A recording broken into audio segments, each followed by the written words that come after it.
नमस्कार, म युक्ता वर्मा। आजको कक्षामा तपाईहरुलाई स्वागत छ।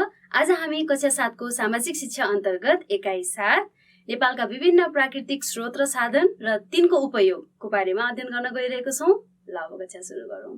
आजको हाम्रो शीर्षक रहेको छ natural resources and means of Nepal and their utilization, यानी नेपालको प्राकृतिक स्रोत साधन र तिनको उपयोग।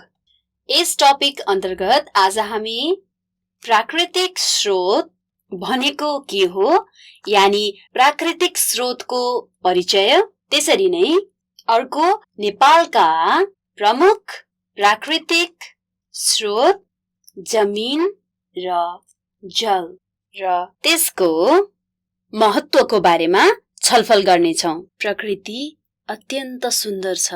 हेर्नुस् त यस प्रकृतिमा कति धेरै चीजहरू हामी देख्न सक्छौं।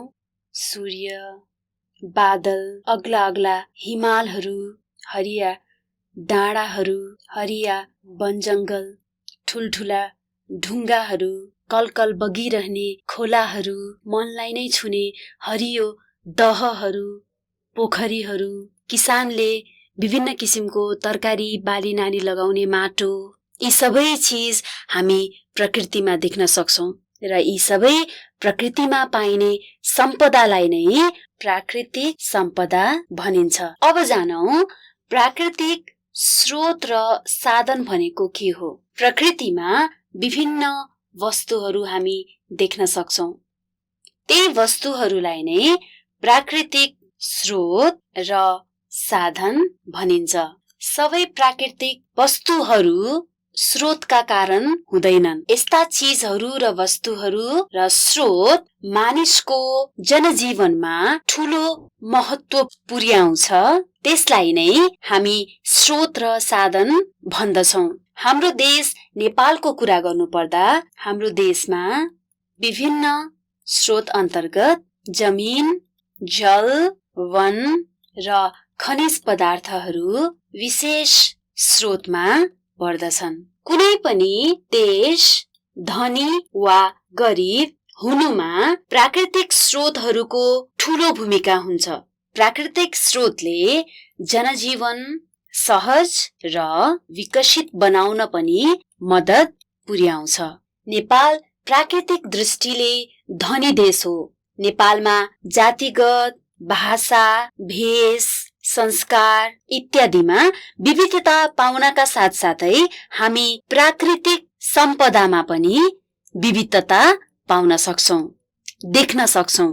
मैले अघि नै भने नेपाल 4 प्रमुख स्रोतहरूमा धेरै नै धनी छ। प्रथम वन, दोस्रो जल, तेस्रो जमिन या भनौं माटो र चौथो महत्त्वपूर्ण स्रोतको रूपमा रहेको छ विभिन्न खनिज, यानी जमिन भित्रबाट निस्किने वस्तुहरू, खनिज पदार्थ। ल अब सर्वप्रथम हामी जल र त्यसपछि जमिन, यी दुई प्राकृतिक स्रोत र साधनको हाम्रो देशमा कस्तो खालके उपयोग छ र कस्तो खालके महत्त्व छ भन्ने बारेमा थोरै जानकारी पनि लियौं र छलफल गरौं। नेपालको भौगोलिक बनावट अनुसार भूमिको अवस्थामा पनि हामी धेरै विविधता देख्न सक्छौं। नेपाल 3 क्षेत्रमा विभाजित छ: हिमाली, पहाड र तराई। नेपालको हिमाली भागमा कम उब्जनी हुने गर्दछ। कम उब्जनी हुने माटो पाइन्छ, जुनमा विशेषतः ढुङ्गा र गिट्टीको मिश्रण धेरै मात्रामा देख्न सकिन्छ। त्यसैले हिमाली भेगमा भएको माटो उब्जाउको लागि राम्रो मानिदैन। त्यसैगरी भित्री मधेस र चुरे पहाडको दुवै मोडमा बलौटे पत्थरिलो माटो हामी पाउन सक्छौं। त्यस्तै गरी महाभारत पहाडका डाँडा र भिरहरूमा हामी रातो फुस्रो खालके माटो पनि देख्न सक्छौं। नेपालको तराई क्षेत्रमा पाङ्गो खालके माटो पाइन्छ, जुन कृषि उत्पादनका लागि निकै उब्जाउ किसिमको हुन्छ। हाम्रो नेपालमा हामी विभिन्न ठाउँहरूमा उपत्यका देख्न सक्छौं र विभिन्न उपत्यकाहरूमा पनि अनेकौं किसिमको माटो देख्नमा पाइन्छ र विशेषतः उपत्यकाका माटोमा हामी तलैया माटो यानि तालमा पाइने हिलो माटो जस्तो पाउन सक्छौं र यस माटोमा विभिन्न तरकारीहरू, फलफूल, गहुँ, मकै र सिजन अनुसारको तरकारी र फलफूल रोप्न सकिन्छ।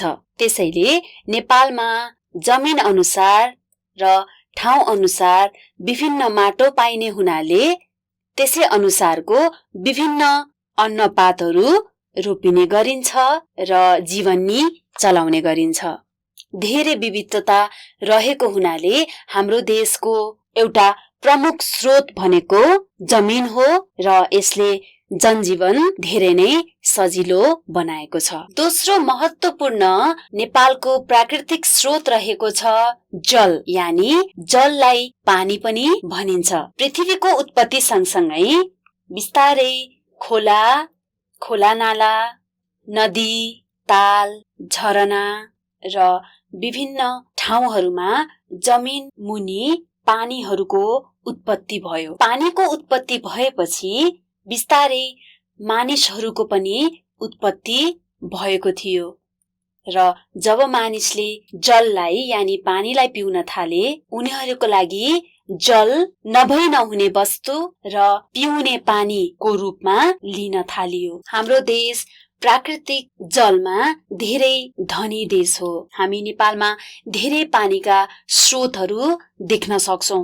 हाम्रा अग्ला अग्ला हिमालहरूबाट हिउँ पग्लेर नदीहरू बनेका छन् र त्यो नदीहरू सदैव बगिरहेको हामी देख्न सक्छौं। प्राकृतिक सम्पदाहरू मध्ये जल सम्पदा एकदमै महत्त्वपूर्ण सम्पदा हो र यो सम्पदामा हामी धेरै नै धनी छौं। हाम्रो देशमा सानो खोला, ठूलो खोला, पोखरी, दह इत्यादि धेरै पानीका स्रोतहरू छन्। नेपाल जल स्रोतमा ब्राजिल देशपछि दोस्रो धनी देश हो।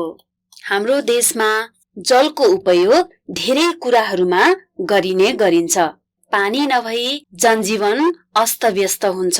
तसर्थ जलको उपयोग खानेपानीमा, सिँचाइ गर्नको लागि र जलविद्युतका लागि र यातायात व्यवस्थाका लागि प्रमुख रूपमा उपयोग गरिन्छ। हाम्रो देशमा पानीको महत्त्व एकदमै रहेको छ र यसले पर्यटकहरूलाई पनि आकर्षित गरेको छ।